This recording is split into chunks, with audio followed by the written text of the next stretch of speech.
Good afternoon, YouTubers.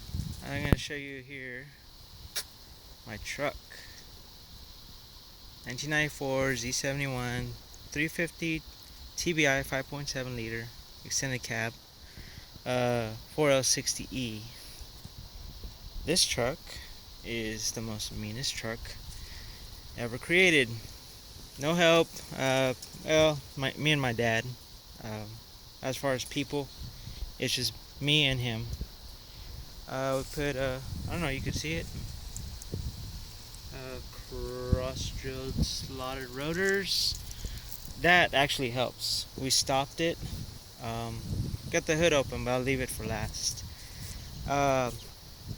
These are our burn tires, we call it. I mean, you want to peel out, you can peel out. 265, 75R16s.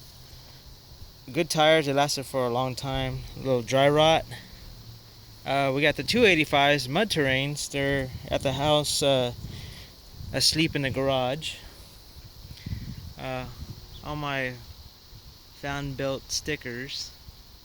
Of course, all the stuff is underneath the hood of this truck, as well as the suspension. Speaking of suspension, we're having some axle wrap, so I have to put this bars wrapped on to the axle. We noticed this because we couldn't grease our U-joint. The U-joint, the fitting to grease it was in a bind, and we added sway bars to it because just put it this way, it's a pretty performance vehicle with a 410. It's got a G80, I think, the rear posi that it came with it. It's a 410 posi. Yeah, we had all that, so I said, well, might as well go big or go home. So I went big. We reinforced the frame. It's got frame brackets attached to it. If somebody's gonna hit this, it better be a 18-wheeler, because a lot of these cars are gonna bounce back when they hit this truck. That's why I say, for airbag test, keep tailgating. No, I'm not the one that slams on the brakes or anything like that. So we had a flat on the side, but these tires aren't worth it. Yeah, we had to relocate the e-brake right here, and this is our top-notch track bar, and as well down there our sway bar linkage. Alright, put a bull bar in the front, then I have to put a lowering bracket for the license plate right there. You can see it. So yeah,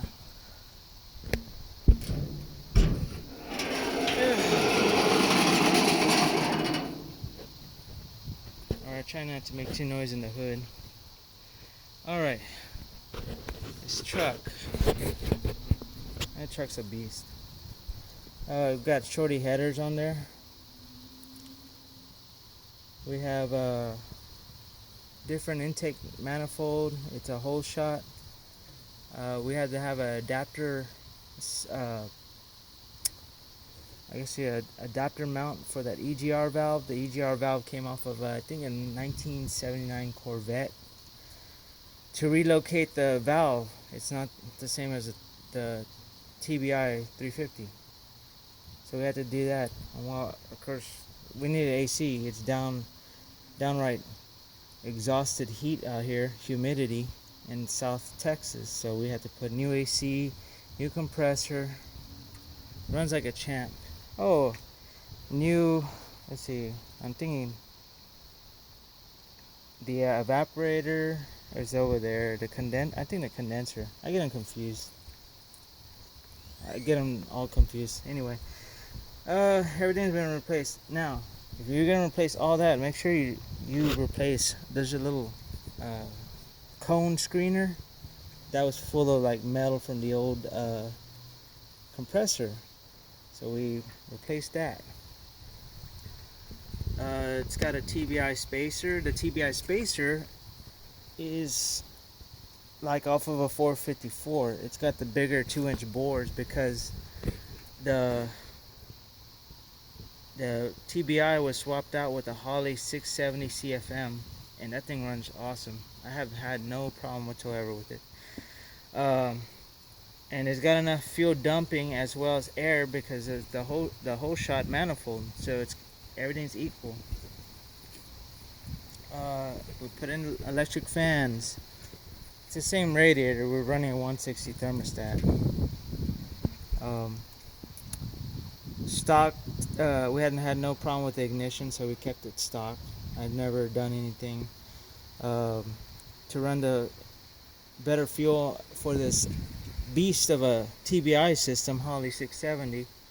We ran a higher fuel pressure a fuel pump in the tank, so that way in case if it needs a little starving for fuel, because a lot of the low pressure fuel pumps, the ones from 8 to 10 psi, sometimes they come down a little bit lower than their actual psi, so we needed something to give it more juice, more feeding of the beast. Later on, I gotta install a whatchamacallit,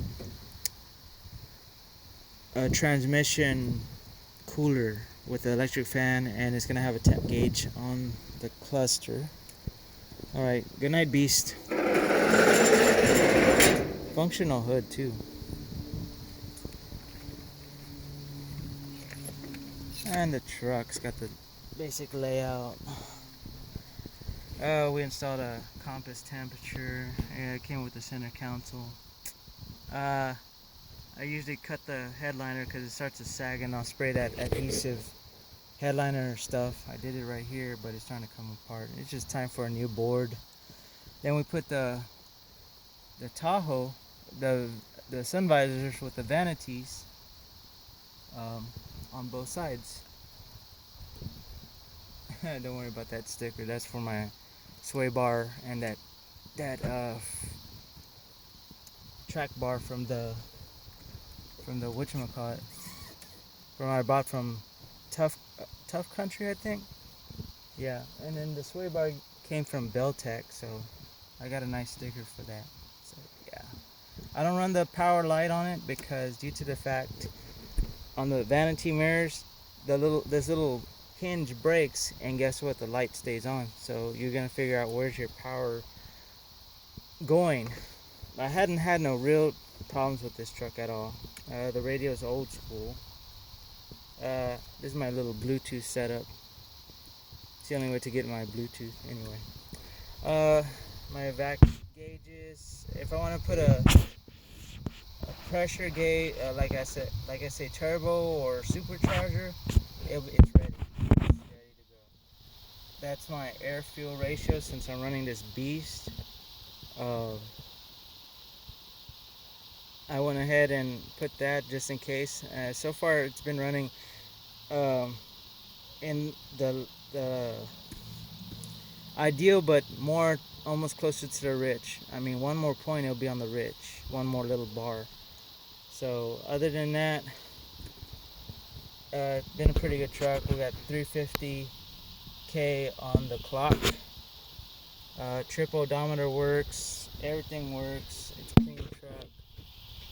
Never really abused, you know. Just put it this way. Yeah, not really abused. Fog lights, that's running a bull bar, cargo light. That's just a fog light indicator that I know that the switch is on. Of course, it turns off whenever I turn off the ignition, but lets me know if I want to run my fog lights as daytime running lights, I could do it. That's the spare fan. I got a primary and the secondary. This is the secondary fan, just in case if something happens to my primary, I could use the secondary. But sometimes I just use the secondary just to keep that gauge low, since it's so hot down here.